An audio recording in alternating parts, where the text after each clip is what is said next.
The Nomad by MyDogIsYoshi. The room was empty save for two human bodies. One was in a surgical chair, the other was performing the surgery. The one in the chair was a man, aged around 25. His scalp was removed and he was asleep. The other was a man around the age of 53. His short hair was a dusty tan, his shirt was red. He wore tan khakis and a long white lab coat. He cautiously picked up the small clip and inserted it into the subject's brain. The young man's eyes flickered open. They darted around the room. The old man put his tools down. "It seems to have worn off," he said. He picked up a needle filled with a clear liquid and stuck it into the man's arm. "New game," was the last thing the young man heard. The young man woke up with his right hand and back wet. There was the sound of crickets and water. He opened his eyes to see he was in a park. He was a nomad, so this wasn't out of place. Of all the parks the nomad had been to, this was his favorite. He knew the city that surrounded it very well and returned here often. He rubbed the scruff on his chin and decided to wash his face with the water and looked at his reflection. The nighttime air made the fountain's mist feel cooler than usual. Some nearby street lamps lit up the water just enough that he could see his reflection. There were no scars on his head. He shrugged, figured he must have been dreaming, and picked up his backpack from the ground. He stood up and walked over to the nearby bench, placing his bag down. He sat down and music started. He looked around, but didn't see anyone playing it. The park stage was empty, and he hadn't seen any poster for in-city events. His stomach growled. "I might just be hungrier than I thought," he chuckled to himself. He searched for his wallet, pulled out $15, and left for a convenience store. He walked through the city. The music was different now. He walked into a store, and after picking up some trail mix, energy bars, and a water bottle, then approached the counter, he asked, "What song is playing?" "Oh, that's the new one by Candy. You know, that pop song on all the radios? Tra-la-la something or the other." "Right, I couldn't tell," he lied. He walked out, and the goldenrod theme started up again. He headed back to the park. He was eating his trail mix when he decided to lie down in the grass. He always calmed his nerves to look at the constellations and to watch the crescent moon. The nomad stepped into a grove of trees so he could reach his favorite spot. Halfway through, a buzzing noise erupted from the trees. He turned around and was faced with a bee drill. It was as if the sprite was torn from the Pokédex and placed before him. He made a startled noise and then froze. It aimed its stingers at him. He swallowed hard. 3 more appeared. He looked down. Plants with feet were walking towards him.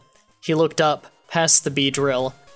Round owls with clock hand-like eyebrows were flying above. He turned around and ran. There was a woman enjoying a peaceful walk with her husband. They were by a fountain. She looked over her shoulders and saw a man walking into the grove of trees, eating trail mix.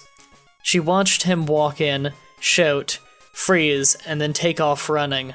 She thought his actions were strange and convinced her husband someone should be called. The man continued running, jumping over small, spiky, furred raccoons, long purple snakes, and through gas clouds with faces. He was scratched up from the branches, but had escaped the bee drill. He fell to the ground, panting. He looked to his left. No one. Nothing. He looked to his right. The same. He looked forward and saw an old man standing in the middle of the lawn. The man wore tan khakis, a red shirt, and a long white lab coat. The music faded into another theme. "Hello," said his senior. The young man stayed silent, still on his knees. He stared up. "Welcome to the world of Pokémon. I am known as Professor Oak." "Pokémon?" "Your land is being inhabited far and wide by creatures known as Pokémon. Where I am from, some use them for battling, some for contests, and others for companions." The younger stood up. He was taller than Oak by a few inches. Oak smiled and said, "What is your name?" The sounds of sirens interrupted the two. The young man turned to face the direction of the sound. When he looked back in front of him, Oak was gone. The music changed again. He clenched his teeth. Footsteps rang, and flashlights were shining through the trees. The light landed on the man. An officer approached him. "Have you been drinking tonight, sir?" "No, not tonight." "Well, we've got complaints about you running through here like a madman shouting." I did shout, but I wasn't running like a madman. The man noticed something behind an officer. Another Beedrill. Its twin needles and stinger lit up. The man ran and tackled the officer, saving him from a poison sting. The officers dogpiled him. They cuffed him and took him to the station for questioning. "What were you doing out there?" asked an officer with coffee breath. The questioning room had white walls, an empty desk, and 2 chairs where the men sat. The man didn't respond. "So, you're not gonna talk?" The man still didn't respond. "We can do this all night."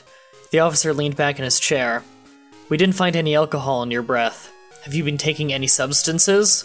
"What is a Pokémon?" "What?" "A Pokémon." Professor Oak approached me and said we were in a world filled with Pokémon. "That's a children's show. My kids watch it. It's also a video game series. But we're not here to play any games. What were you doing in the park?" The man retreated to silence. The officer groaned. "You assaulted an officer tonight. That's a felony. We're going to have to send you to court." Silence still. He was escorted to his cell. His cellmates all interacted together, playing card games, but the young man didn't join them. He sat in the corner talking to a ghastly. He asked it what it was, what it did, but only received ghastly as an answer. The cops that walked by were followed by a Machop, Machoke, Munchlax, and Caterpie. They didn't notice though. Some of the cops were just Pokemon with badges. The man would speak rarely. His questions were usually related to Pokemon, asking others if they could see them too. No one could. When his court hearing approached, he told the court what happened. He was sent to a mental hospital. They tested him. He had no signs of typical insanity, but was diagnosed with schizophrenia and ADD. One day he tackled a female nurse. She saw the attack as retaliation for being late with his dinner, but he saw it as protecting her from an angry Plusle's thunderbolt. He was sent to solitary confinement. The man was plagued by more instances that became increasingly realistic. If a person fell, it was a Pokemon that pushed them down. If a gust of wind came by when he was allowed out, it was because a Pokemon had flown by. The music would change between day and night, and depending on where he was. He didn't sleep and could hardly eat. Whatever sleep he got came from passing out, or from his prescribed drugs. One day, the man, no longer a Nomad, was sent to a home. There weren't many people there. He wore a white robe and mint green slippers all day. He looked older beyond his years. He couldn't shave anymore, because he was unstable and was shaky from insomnia induced by the music. He was given special medicine that was supposed to make the hallucinations go away, but they just slowed everything down. His mind, his world, the music slowed down day by day. That was the Nomad. Final thoughts? Not enjoyable. I don't want to say bad because it has an interesting idea, but it feels like an interesting idea that should have just stayed as an idea. It didn't make a very good story. Let's just recap the thing. A guy we don't know and have no connection to got a chip put in his brain somehow that made him hear Pokemon music and see Pokemon. We have no idea how the hell this chip can exist. We have no idea how this guy got it put in his head. We have no idea why, and we have no reason to care. It's like if the idea of fear of the unknown was completely reversed.